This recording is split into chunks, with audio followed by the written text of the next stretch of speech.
Assalamualaikum warahmatullahi wabarakatuh. Alhamdulillahirrahmanirrahim. Wassalatu wassalamu ala asrofil anbiya'i wal mursalin wa ala alihi washabihi rasulillahi ajmain. Yang terhormat Ibu Kepala Sekolah dan Wakil Kepala Sekolah SD Negeri 123 Pekanbaru, yang terhormat para majelis guru dan staf tata usaha SD Negeri 123 Pekanbaru. Pertama-tama marilah kita ucapkan puji syukur kehadiran Allah Subhanahu wa taala karena berkah rahmat dan hidayahnya kita dapat hadir di ruang yang kita cintai ini, yaitu ruang majelis guru SD Negeri 123 Pekanbaru. Salawat beriring salam kita ucapkan kepada Nabi kita, yaitu Nabi Muhammad SAW, dengan mengucapkan Allahumma sholli ala Muhammad wa ala ali sayyidina Muhammad. Bapak Ibu yang dirahmati Allah, untuk memulai kegiatan kita pada pagi hari ini, marilah kita sama-sama membaca basmalah. Bismillahirrahmanirrahim. Baiklah Bapak Ibu, terima kasih partisipasinya. Yaitu hari ini saya akan menyampaikan yaitu aksi nyata modul 1.4 budaya positif, menyebarkan pemahaman dan penerapan budaya positif, yang merupakan aksi nyata yang dilakukan calon guru penggerak angkatan 11 Pekanbaru SD Negeri 123 Pekanbaru. Untuk memulainya mungkin kata sambutan dari Bu Desi. Kepada Bu Desi kami persilakan.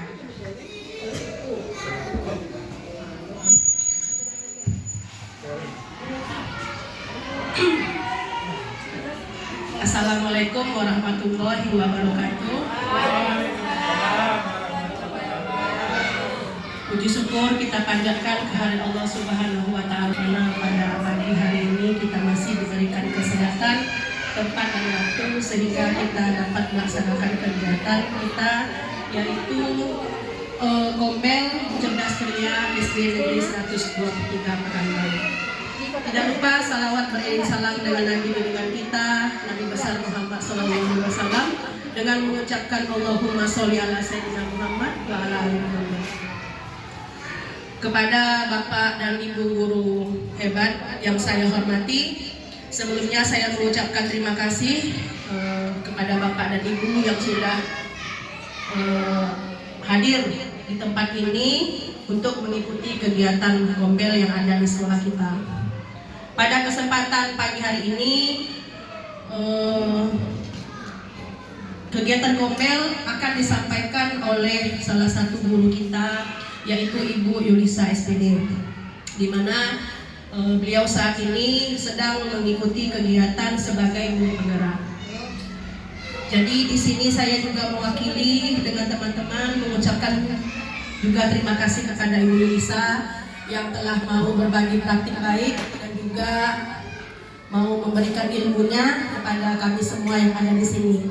Untuk itu marilah sama-sama kita dengarkan. Semoga apa yang nantinya disampaikan kepada beliau dapat dijadikan atau dapat bermanfaat bagi kita dan dapat kita terapkan di lingkungan sekolah bersama dengan peserta didik kita. Mungkin itu saja yang dapat saya sampaikan. Wassalamualaikum warahmatullahi wabarakatuh.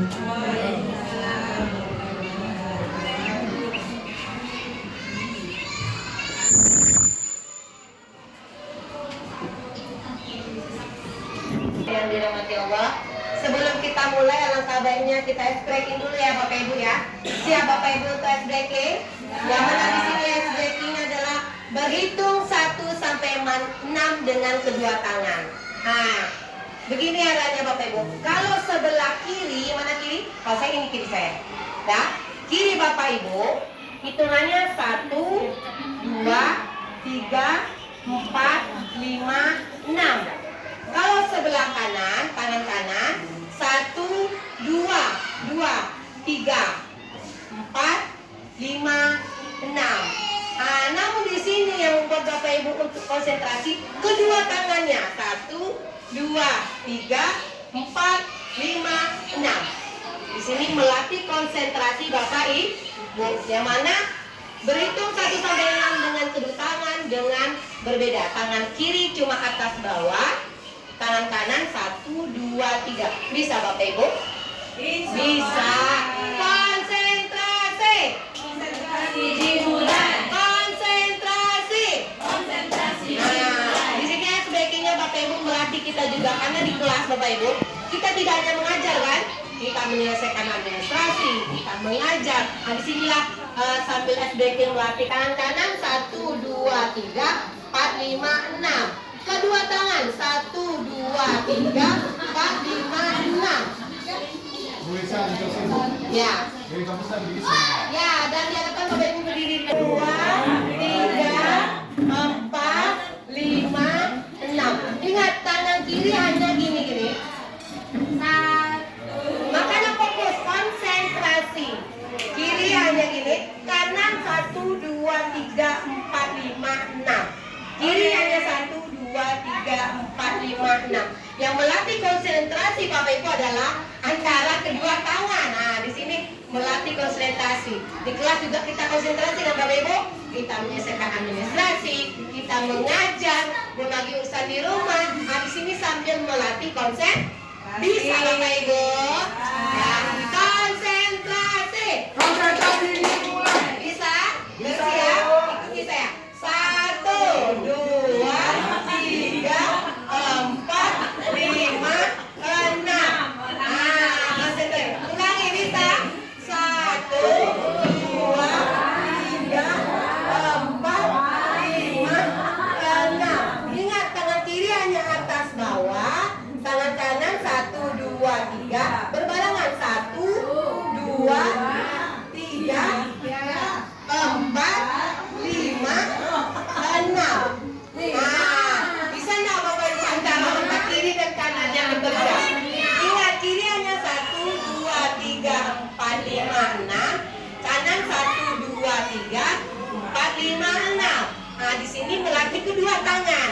Bisa? Bisa. Bapak Ibu kan hebat. Ulangi. 1, 2, 3, 4, 5, 6. Bisa? Nah, ya saya ulangi. 1, 2, 3, 4, 5, 6. Ulangi. 1, 2, 3, 4, 5, 6. Lagi. 1, 2, 3, 4, 5, 6. Ya, tepuk tangan bagi saya semua. Terima kasih boleh duduk Bapak Ibu. Sudah senang Bapak Ibu? Dilatih di rumah. Ingat, kanan dan kiri bisa tidak. Saya juga berlatih di rumah saya. Akhirnya saya bisa tadi kan, karena udah saya latih di rumah. Nah, lanjut Bapak Ibu. Materi selanjutnya yaitu konsep utama budaya positif. Di sini ada 6 yang akan saya jelaskan, yaitu disiplin positif dan nilai-nilai kebajikan lebih besar, teori motivasi, hukuman dan peraturan institusi, keyakinan kelas, kebutuhan dasar manusia, 5 posisi kontrol dan segitiga restitusi. Yang pertama yaitu disiplin positif. Nah, apa itu disiplin positif? Yaitu adalah berasal dari kata disiplina, artinya belajar, yang mengacu pada disiplin diri yang memiliki tanggung jawab terhadap apa yang kita yakini.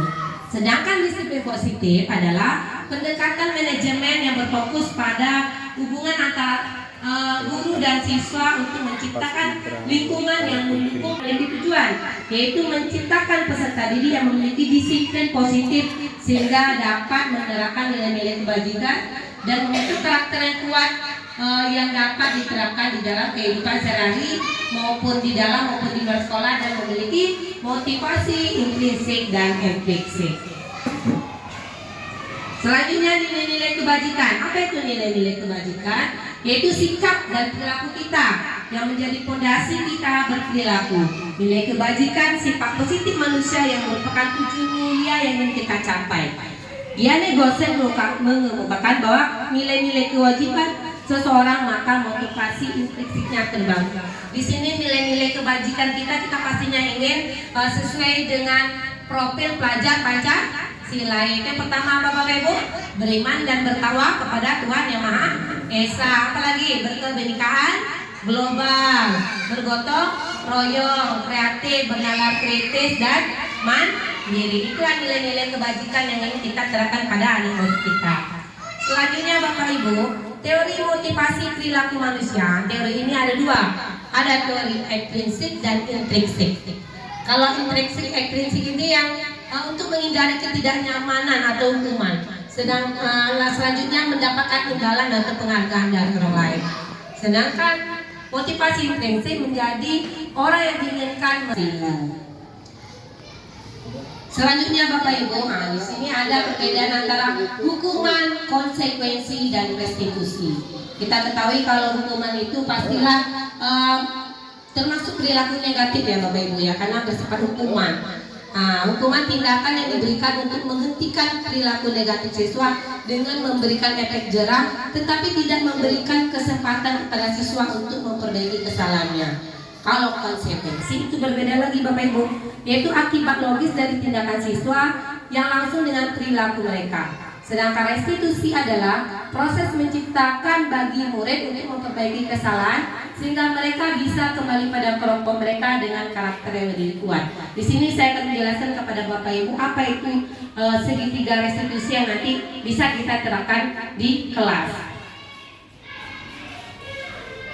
Di sini jelas perbedaan antara hukuman, konsekuensi, dan restitusi. Hukuman itu biasanya tiba-tiba, terus muridnya tidak tahu apa yang akan terjadi, bersifat satu arah, berupa hukuman fisik maupun psikis. Konsep didik buruk dan bersifat paksaan. Sikap guru selalu memonitor murid dan adanya stimulus respon. Kalau konsekuensi ini lebih kepada netral. Lakukan apa yang saya katakan, netral ya. Jadi psikiaternya itu restitusi. Restitusi itu pastinya menciptakan kondisi murid untuk dia dapat memperbaiki kesalahannya dari kesepakatan kelas yang kita buat. Sehingga dari kesepakatan kelas dikaitkan dengan tindakan anak, itulah namanya restitusi. Ya, pastinya restitusi ini positif Bapak Ibu. Ya, apa hal ini yang sesungguhnya ingin kamu lakukan? Yang mana restitusi ini berkaitan dengan kesepakatan kelas. Bapak Ibu, sudahkah ada kesepakatan kelasnya? Sudah. Ini akan berkaitan dengan restitusi yang kita terapkan nanti di kelas. Ini keyakinan kelas. Bapak Ibu pasti memiliki trik tersendiri menyampaikan keyakinan kelas terhadap anak didiknya. Kalau saya mengajar di kelas 1, saya pilih anak-anak menulis. Anak-anak walaupun kelas 1 dia kan cerita apa keyakinan kelas. Biasanya kan pelanggaran pastilah kebutuhannya tidak terpenuhi. Contoh, dia mengambil makanan temannya. Pastilah kita tanya mengapa. Berarti apa kebutuhan yang tidak tercukupi? Kehidupan bertahan hidup. Mungkin di rumah dia tidak dikasih seragam sama orang tuanya, sehingga tidak tercukupi kebutuhan dasarnya, sehingga melakukan mengambil punya temannya. Apalagi ada teman yang anaknya malas belajar karena apa? Karena di rumah kurang perhatian dari orang tuanya atau tidak adanya kebutuhan dasar yang dia peroleh karena kurang kasih sayang orang tua, sehingga dia berdampak melakukan kegiatan yang di luar dari kesepakatan kelas di sekolah. Jadi kebanyakan anak-anak kita ini melakukan kesalahan pasti di dalam dirinya kebutuhan ini tidak terpenuhi. Bagaimana untuk menasihati anak itu kan kita kaitkan dengan segitiga restitusi. Ini Bapak Ibu, kita sebagai guru ada 5 posisi kontrol. Yang pertama penghukum. Waktu zaman kita kecil, adakah guru yang melakukan ini? Ada apa tidak Bapak Ibu? Waktu kita kecil dulu. Ada, waktu kita kecil ya. Pembuat merasa bersalah, teman, pemantau dan belajar. Pasti bedanya. Ini bedanya Bapak Ibu. Nah, di sini di motivasi eksternal dan intrinsik ada namanya identitas gagal ya. Kebanyakan yang penghukum dan pembuat orang bersalah itu termasuk identitas gagal. Sedangkan identitas sukses adalah sebagai posisi kontrol teman, pemantau dan manajer. Guru berbuat, kalau penghukum dia akan menghardi anaknya. Kalau pembuat merasa bersalah dia akan berceramah menunjukkan kekecewaan mendalam. Kalau teman dia akan membuat alasan-alasan untuk muridnya. Pemantau menghitung dan mengukur, sedangkan manajer adalah mengajukan pertanyaan-pertanyaan yang dikaitkan dengan kesepakatan kelas yang telah disepakati. Hasilnya, kalau penghukum pastinya hasilnya kok kita mau kemana nih? Kita saja lah waktu kecil pernah dihukum oleh guru kita, pasti di dalam hati kita memendam, sehingga memberontak atau pendendam, menyalahkan orang lain, itu hasilnya. Sedangkan pembuat orang bersalah, dia akan menyembunyikan, menyangkal dan berbohong. Nah, jadi anak yang berbohong ini, ya kita tidak tahu, mudah-mudahan mereka tidak berbohong ya gitu ya. Lalu kemana? Dia akan ketergantungan. Selanjutnya pemantau menyesuaikan bila diawasi, lalu manajer menguatkan watak karakter. Nah, di sini biasanya penghukum, guru akan berkata kalau kamu tidak melakukannya saya akan. Nah, gitu. Itu biasanya dilakukan oleh guru penghukum. Kalau pembuat orang merasa bersalah, kamu sudah mengecewakan bapak ibu sehingga kita membuat anak itu merasa bersalah. Kamu buat bapak ibu kecewa nih. Nah, begitu. Kalau teman, lakukan untuk bapak ibu ya. Ya sudah, nanti bapak ibu bantu bereskan. Jadi kita menganggap diri kita sebagai teman bagi anak murid. Sedangkan pemantau, apa peraturannya, apa konsekuensinya kalau kamu melanggar aturan. Nah, biasanya itu dikatakan guru. Kalau manajer, mereka akan meyakini apa yang kamu yakini. Misalnya anak-anak itu melakukan kesalahan, kira-kira kesalahan yang kamu buat itu sesuai dengan anak, sehingga anak menyadari sendiri, oh ya itu tidak baik. Biar anak yang menjawab atas kesalahan dia dengan guru memberikan pertanyaan. Ya Bapak Ibu, dari 5 posisi kontrol ini, nah sebagai refleksi kita ya Bapak Ibu ya, kita pastinya seorang guru sudah mengabdi lama. Pastilah Bapak Ibu bisa merefleksi diri, kira-kira selama mengajar di kelas, Bapak Ibu sudah menerapkan posisi kontrol yang seperti apa? Apakah sebagai teman, pemantau, manajer, penghukum, atau pembuat orang merasa bersalah? Mungkin Bapak Ibu bisa menuliskan di sini ya Bapak Ibu ya. Saya berikan stick note-nya, ditulis saja. Misalnya Juleika, apakah sebagai teman, tulis teman. Pilih satu posisi kontrol yang sudah Bapak Ibu terapkan di kelas. Nah, boleh yang mau tulis nama silakan. Lakukan posisi kontrol yang selama ini sudah diterapkan. Boleh buat namanya Bapak Ibu. Ini sebagai refleksi kita aja ya Bapak Ibu ya. Kira-kira selama mengajar kita sudah melakukan.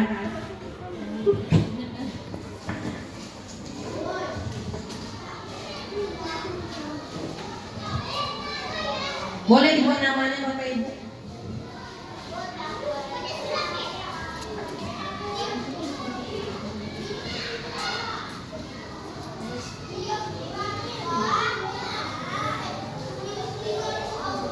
Di situ ada lemnya ya Bapak Ibu ya, ini bisa ditempel di depan.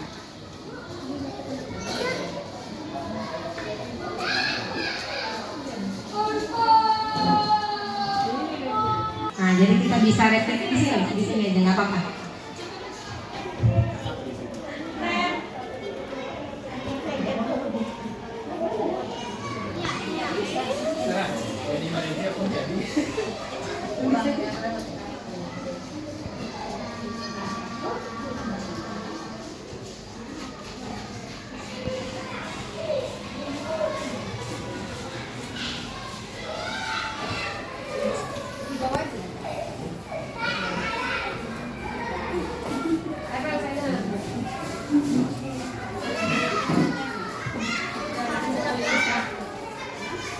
Bapak Ibu bisa dituliskan.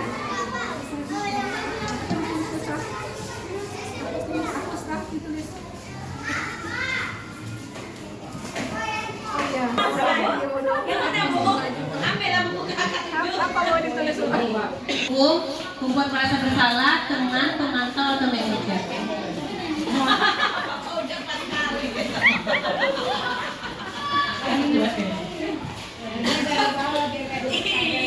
Dilakukan. Ini apa nih? Pak Fauzar ya, menjadi teman. Pak Fauzar menjadi teman. Ini nggak ada namanya. Bu Desi pemantau. Ya Bu Desi, berarti ini lagi dilakukan ya, pemantau. Lalu tidak ada nama. Juleika pemantau. Apa ini? Pemantau dan manajer. Siapa yang sebagai manajer yang menulis manajer?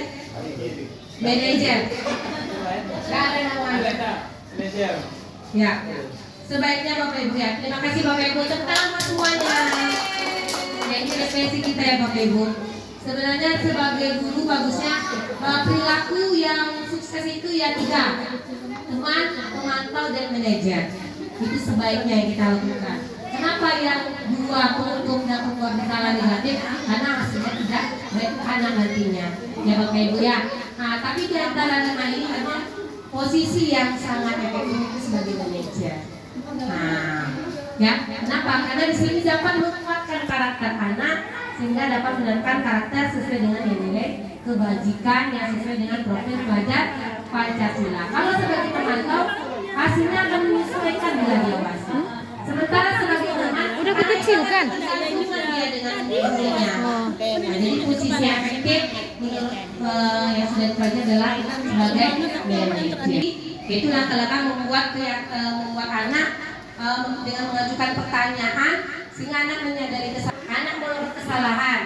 Kita stabilkan identitasnya. Kamu mengapa begini nak? Misalnya dia mengganggu kawannya, ya kita stabilkan dengan cara mengucapkan ya apa yang kamu lakukan manusiawi. Nah, dengan kita menyebutkan apa yang kamu lakukan itu termasuk dari manusiawi ya nak. Kamu membuang pensil kawan kamu. Dengan kita menyatakan kegiatan anak manusiawi, kita termasuk sudah menstabilkan identitas anak. Yang mana identitas anak dari gagal menjadi sukses. Nah, namun tidak ada yang distabilkan. Ya sebentar ya Bapak Ibu ya. Yang sudah manusiawi dilakukan oleh manusia. Kan manusia tidak ada yang sempurna. Ya kan Bapak Ibu, yang sempurna hanya Allah. Jadi kita kaitkan dengan itu sehingga netral. Ada pertanyaan, anak itu tidak bisa ngomong tapi gimana tuh? Ya itu butuh proses lagi pendekatan. Ya Bapak ya. Lalu validasi tindakan yang salah. Anak yang sudah melakukan kesalahan, ya walaupun kita sudah menstabilkan identitasnya, tetap kita validasi kesalahannya. Nah, dengan cara apa? Dengan cara berdasar prinsip setiap pelaku berupaya memenuhi satu kebutuhan, guru bergeser dari stimulus respon menjadi proaktif dan mengenali dan mengakui kebutuhan murid akan memperbaiki hubungan dengan murid. Biasanya validasi tindakan salah itu kita tanyakan, kira-kira yang kamu lakukan itu sudah baik atau belum? Nah, dengan mengajukan pertanyaan, guru. Lalu setelah kita validasi kesalahan dia, lalu kita tanyakan keyakinan. Disitulah pentingnya kita seorang guru membuat kesepakatan kelas. Nah, misalnya tadi dia menjatuhkan pensil, kamu buang pensil kawannya. Nah, kenapa kamu buang pensil? Dia boleh menjamin ya yang kamu lakukan manusiawi. Tapi, nah kita validasi lagi. Itu perbuatannya betul. Buruk. Kita kaitkan lagi dengan keyakinan. Masih dengar kesepakatan kelas kita? Masih. Boleh kita. Jadi dengan mengajukan pertanyaan seperti itu sehingga anak menyadari, oh iya ya, sehingga dia sendiri yang mengetahui dia salah atau tidak. Nah itulah perlu kita selalu mengajukan pertanyaan. Kita akan mengajukan pertanyaan dari kesepakatan kelas. Nah kalau mengajukan pertanyaan pasti dijawab anak kan. Nah itulah menanyakan keyakinan, murid diberi pertanyaan. Nah kita ajukan pertanyaan, pasti dia menjawab pertanyaan kita. Untuk memunculkan motivasi yang prinsip dan mampu mengaitkan dengan keyakinan kelas. Disinilah pentingnya kita membuat kesepakatan ke kelas sehingga anak-anak tuh melakukan itu sesuai dengan keyakinan kelas kita. Begitu ya Bapak Ibu ya. Nah, penerapan budaya positif melalui segitiga restitusi. Jadi segitiga restitusi ini bisa kita terapkan ke anak-anak kita yang melakukan kesalahan anak-anak. Tapi biasanya segitiga restitusi ini tidak bisa diatasi jika anak melakukan kesalahan pelanggaran berat yang mengaitkan pihak kepolisian. Biasanya itu anak-anak SMA yang tawuran, sehingga kan melibatkan kepolisian. Maka segitiga restitusi tidak bisa diatasi dengan anak yang melakukan kesalahan berat. Tapi saya yakin ISD tidak adalah seperti itu ya Bapak Ibu ya, kita berdoa ya Bapak Ibu. Nah, bagaimana contoh penerapannya? Di sini ada video Bapak Ibu. Video dari penerapan segitiga restitusi. Mohon dilihat ya Bapak Ibu.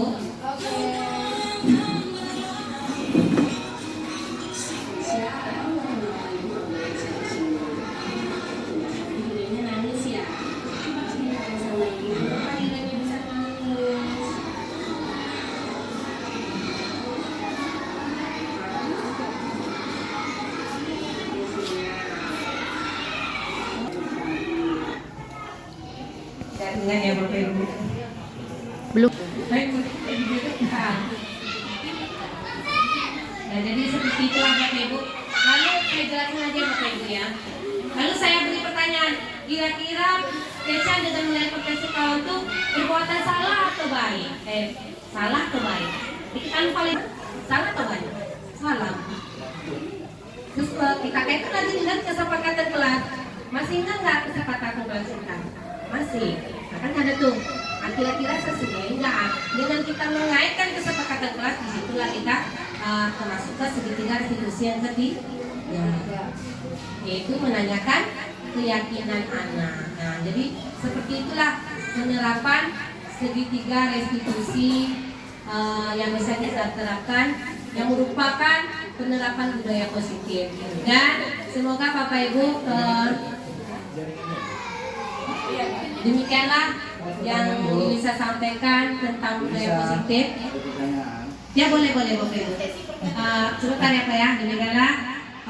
Bapak Ibu, bagaimana kalau kita bermain peran? Bisa Bapak Ibu? Ya boleh. Ada yang sifatnya positif, misalnya disuruh anak itu pernah hafal pertanian atau apa, itu kalau disuruh anak menghafal, apakah hukuman atau konsekuensi? Nah, dikaitkan lagi, kita menyuruh anak. Nah, sementara di sini menghukum itu maksudnya seperti apa? Menghati, tugas itu kan, itu dihukum dia misalnya suruh menghafal kali-kali, atau nanti menghafal agama kan bisa pendek gitu. Contohnya ini bisa. Kalau Ya. saya kelas 5, kelas 6, kalau mereka tahapan buat tugas, salah satunya saya suruh buat istighfar 50. Kalau istighfar itu saya rasa lebih ke membuat merasa bersalah. Dia tahu dia salah. Karena memang itu dari awal awal. Tapi kalau menurut saya penutup itu lebih kepada menghati, menyakiti dan menyindir. Tapi kalau istighfar itu lebih membuat dia, kamu yang melakukan ini baik dulu, coba istighfar. Jadi dia kan istighfar, pasti dia merasa bersalah gitu. Menulis banyak itu kan Menulis 50. menulis. Kalau menulis coba Bapak Ibu ada kita sharing diskusi ya Bapak Ibu. Karena di sini Menghitung, mengukur, pemantau. menghitung, mengukur. Ya, mungkin Bapak Ibu bisa lihat di sini bagaimana guru berbuat, bagaimana guru berkata. Kira-kira yang kita lakukan itu termasuk apa? Pemantau. Tidak bisa dijawab sampai sehingga apa yang sudah Bapak Ibu lakukan kita lihat di tabel ini. Kira-kira aku melakukan yang mana ya? Cuma di sini pastinya posisi negatif dan positif itu ada. Kebanyakan mengukurnya lebih kepada pro kontra ya Bapak Ibu ya. Nah, yang dari fisik sekarang lebih undang-undangnya udah ada. Nggak kayak kita dulu. Kalau kita kalau zaman kita dulu ya begitulah. Beda, zaman sekarang udah ada undang-undang perlindungannya. Ya Bapak Ibu? Ada yang mau ditanyakan Bapak Ibu? Nah, Bapak Ibu setuju nggak kita bermain peran? Pak Fauzan gimana? Segitiga restitusi tadi. Gini. Menstabilkan identitas. Validasi tindakan yang salah. Menanyakan keyakinan. Yang biasanya ini peran gurunya nih. Misalnya nih, anak seperti saya tadi. Si Kesha tuh meminjam punya kawannya. Tapi temannya nggak mau minjamin. Akhirnya diambilnya, dibuangnya. Nah, lalu nangis temannya. Nah, situ kita panggil lah Kesha-nya.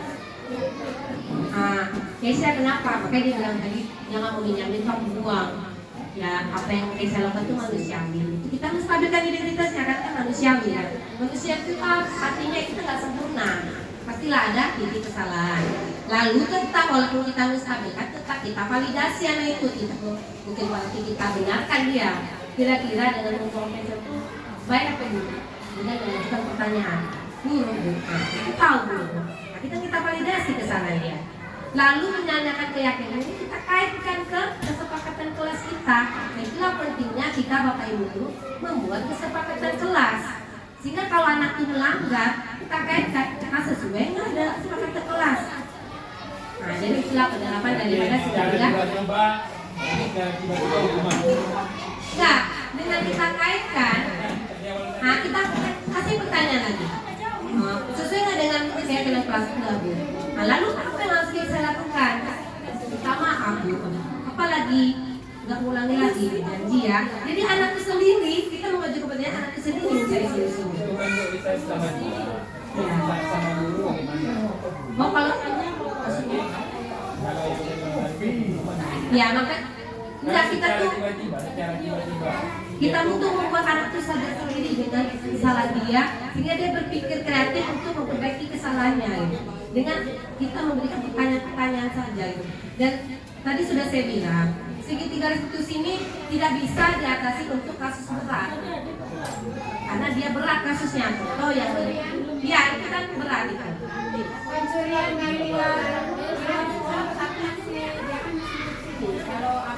Kalau dari yang materi diserahkan, kalau kasus berat itu biasanya sulit. Biasanya kayak gini ya kenakalan anak yang bersifat manusiawi. Kebanyakan anak-anak itu melakukan kesalahan pasti kebutuhan dia tidak terpenuhi dari 5 kebutuhan dasar itu tadi. Tadi yang kurang kasih sayang. Nih, ada 5 kebutuhan dasar. Nah, pasti anak-anak itu melakukan kesalahan karena kurangnya kebutuhan. Jadi saya juga tentang menyebarkan pemahaman dan penerapan budaya yang positif. Demikianlah yang dapat saya sampaikan. Semoga apa yang saya sampaikan ini bermanfaat dan dapat diaplikasikan di kelas dengan mengaitkan dengan kesepakatan ke kelas. Jika ada salah kata, saya mohon maaf Bapak Ibu, karena saya hanya manusia biasa. Saya tidak sempurna, saya tidak bermaksud untuk mengajari. Di sini kita berbagi praktik, sharing ya Bapak Ibu ya. Jadi jika ada saya salah kata, saya mohon maaf. Dimaafkan Bapak Ibu. Nah demikianlah yang dapat saya sampaikan. Saya akhiri dengan wabillahi taufiq wal hidayah. Wassalamualaikum warahmatullahi wabarakatuh.